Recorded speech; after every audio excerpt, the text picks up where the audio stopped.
What's up, everyone? I got something new to add to your practice, as well as like an explanation for the whole witches and cauldrons, right? And remember, first take a shower before you take a bath.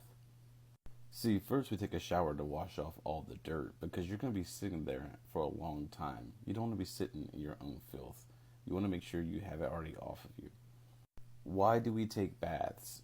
Is so that we can sit there and soak and let it pull things out of our bodies and add things to our bodies. It's a form of cultivation and cleansing of yourself.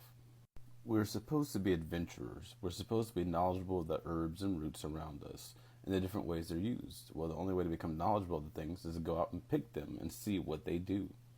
There are also books out there that can give you kind of a head start for what you're doing with the various herbs, okay? Important to keep that in mind. For example, dandelions.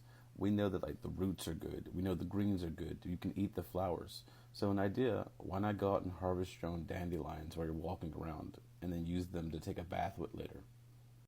As kids, we're raised that there's these old people in the woods that'll take you and stick you into the water of the cauldron and boil you and get you ready to be eaten. I mean, that sounds pretty messed up, right? And unfortunately, there's some mentally deranged people out there that have made that into reality, but that wasn't the original purpose before. Think about it. The women had to deal with like the things within the camp. The dudes were out hunting. The grandparents were taking care of their grandchildren, passing on the herbal knowledge and lore to them. So they would go walk out with the kids and collect their plants for the day and come back and give them their bath.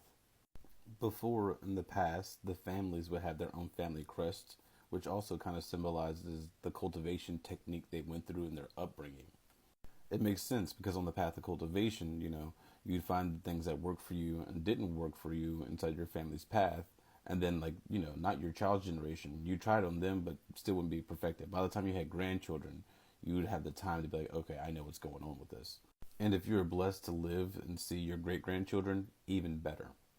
As a dude, you come back from the wilds to the village and like you'd walk around and go check on your family. Where'd you leave your kid? With their great grandmother. She's the one that could watch the baby that day. You come back home and there goes great grandmother like mixing up herbs to put into the bath with the baby to prepare them for their future use of chi and cultivation. At this young age, kids like to go underneath the water and hold their breath and everything, so they're getting fully covered head to toe by it. Just because you missed out on it growing up doesn't mean it's too late to start cleaning out the impurities from your system. Remember, they say that life is a simulation, so if it's a simulation, you have to do the things that you would do in the game, which means you have to actually do the actions. So wash your ass and take a bath.